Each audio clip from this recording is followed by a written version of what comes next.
So, in this video we are going to deal with the interphase. Cell cycle and cell division का जो पहला phase आता है वो है इंटरफेस. इंटरफेस यानी कि प्रिपरेटरी फेस.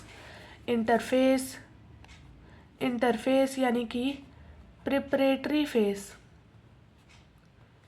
यहाँ पे जो सेल है वो अपने आप को प्रिपेयर करती है फॉर द फर्दर डिवीजन. और इंटरफेस के बाद जो सेल है वो कहाँ जाती है? एम फेज़ में.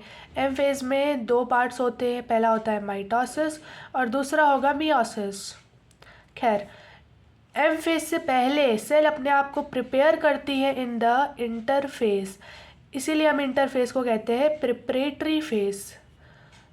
So in this video we are only going to focus on interface. Interface कितना टाइम ऑक्यूपाई करती है? तो इंटरफेस जो है वो 90% टाइम कंज्यूम करती है. 90% टाइम कंज्यूम करती है. ना अब इंटरफेस होता क्या है? अगर हम इंटरफेस की डेफिनेशन की बात करें तो हम ऐसे कह सकते हैं कि इंटरफेस इंटर मतलब ही होता है कि इंटर यानी हम कहीं पे एंटर कर रहे हैं. इंटरफेस, ठीक है, यानी हम सेल डिवीजन की प्रोसेस में एंटर कर रहे हैं तो उससे पहले सेल को प्रिपेयर होना पड़ेगा. सो इंटरफेस की definition, interface is the face between two successive Interface is the phase between two successive M phases. अब इस चीज़ को समझो. देखो क्या हो रहा है कि सेल जो है, सेल पहले इंटरफेस से जाती है.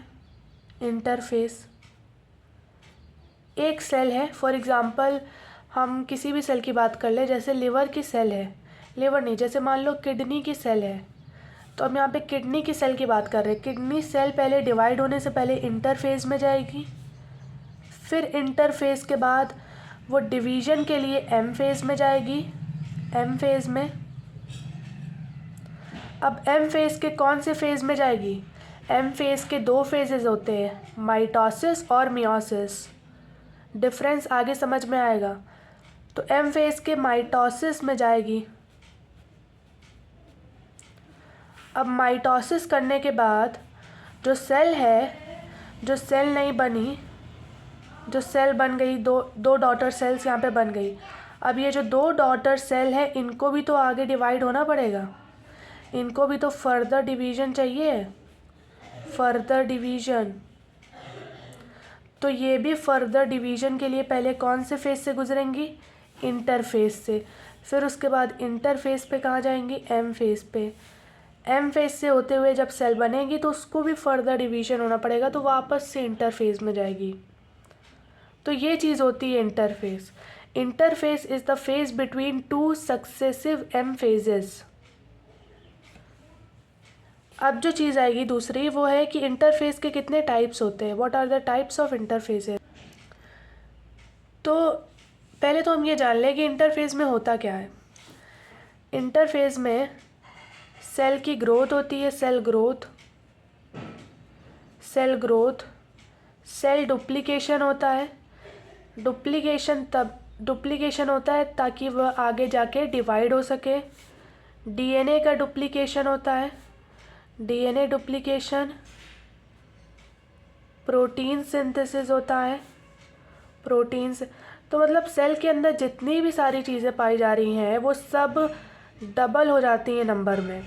जैसे अगर सेल ऑर्गेनेली है कोई तो वो डबल हो जाएगा, डीएनए का कंटेंट डबल हो जाएगा, ताकि आगे जो दो सेल में डिवाइड हो वो इक्वली जाके दोनों में बट सके. तो ये चीज़ होता है इंटरफेस में. तो इंटरफेस के कितने पार्ट्स होते हैं? तो इंटरफेस के मेनली 3 पार्ट्स होते हैं. इंटरफेस के मेनली 3 पार्ट्स हमारे पास यहाँ पे होते हैं. इंटरफेस के कितने पार्ट्स होते हैं? 3 पार्ट्स होते हैं. पहला होता है G1 फेस, दूसरा होता है S फेस और तीसरा होता है G2 face. G1 face, S face और G2 फेस। अब हमें एक एक फेस को समझना है। तो इससे पहले हम ये जाने कि सेल कैसे इंटरफेस में ट्रैवल करती है। यानी सेल जो है पहले G1 फेस में जाएगी, G1 फेस में उसके साथ कुछ होगा, G1 फेस में जाने के बाद फिर S फेस में जाएगी, S फेस में उसके साथ कुछ होगा, S में जाने के बाद जाएगी G2 फेस में। इन तीनों फेजेस में सेल ने अपने आप को प्रिपेयर करा, यानी ये इंटरफेस। ना अब G2 फेस के बाद सेल डिवाइड करेगी और किधर जाएगी? G2 फेस के बाद सेल जाएगी M फेज में, और M फेज से वापस जो सेल बनेगी वो वापस डिवीज़न के लिए G1 फेज में फिर से एंटर करेगी। तो ये होता है, ये देखो दिख रहा है 90% जो टाइम है वो इंटरफेस कवर कर रहा है, जिसके अंदर G1, S और G2 फेज़ आ रहा है। सिर्फ जो 10% है वो M फेज़ पे जाता है, यानी डिवीज़न में ज़्यादा टाइम नहीं लगेगा सेल को, बट डिवीज़न के लिए प्रिपेयर होने में ज़्यादा टाइम लगेगा। तो पहले बात करते हैं हम G1 फेज़ में कि G1 फेज़ में सेल के साथ क्या होता है। G1 फेज़, पहले तो जानो कि इसको G1 फेज़ क्यों बोला जाता है। तो G1 फेज़ इसे हम बोल सकते हैं गैप फेज़, इसे हम गैप फेज़ भी कहते हैं, या फिर इसे हम प्रोटीन सिंथेसिस फेज़ भी कहते हैं। Protein synthesis phase. तो G1 फेज़ को हम गैप फेज़ भी कह सकते हैं, प्रोटीन सिंथेसिस फेज़। अब नाम से पता चल रहा है प्रोटीन सिंथेसिस फेज़, यानी इसमें प्रोटीन सिंथेसाइज होगा, इसमें प्रोटीन सिंथेसाइज होगा। अगर G1 फेज़ की एक डेफिनेशन की बात करें जो एग्ज़ाम में लिखी जाएगी, वो क्या है? G1 phase is the phase, it is the interval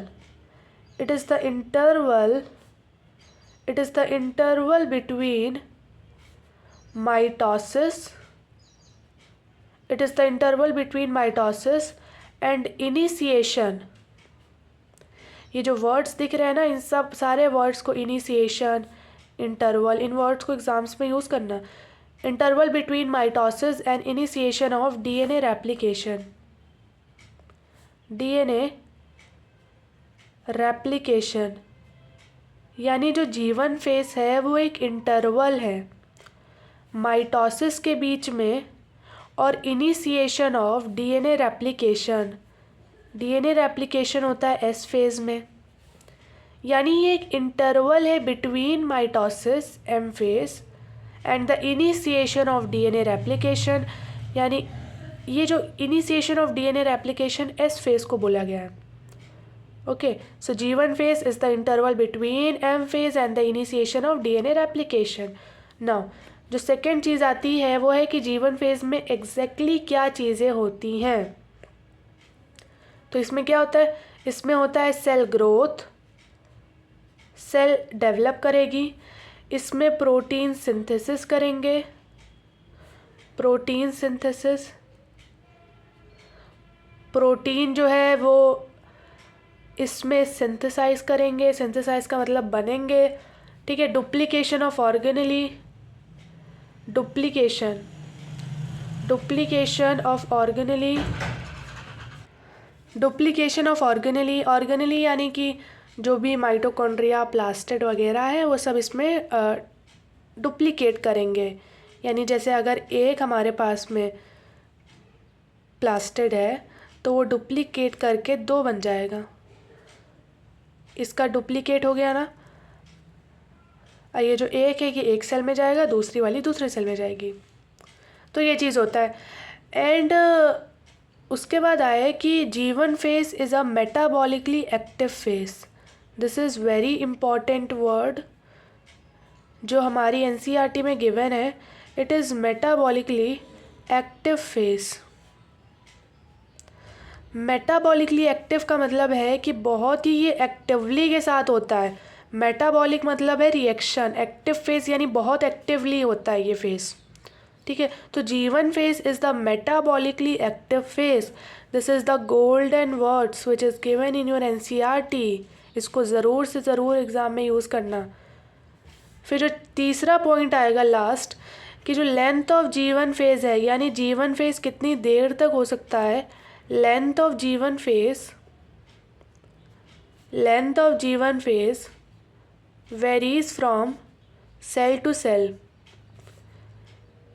length of G one phase varies from cell to cell, यानी जो जीवन फेज का लेंथ है वो ऐसा नहीं है कि अगर मान लो मेरी जो सेल है वो जीवन फेज में 10 मिनट तक है, मान लो, और इन 10 मिनट में सेल का ग्रोथ हो रहा है, प्रोटीन सिंथेसिस हो रहा है और सेल ऑर्गेनिली डुप्लीकेट हो रहा है, तो ज़रूरी नहीं है जो मेरी सेल इतने मिनट तक है जीवन फेज में, एक कैमल की भी सेल इतने तक हो, एक मंकी की भी सेल इतने तक हो, ज़रूरी नहीं है, डिपेंड करता है सेल टू सेल। तो इसका लेंथ डिटरमाइन नहीं है, it is depend upon the cell to cell. So this is all about G one phase.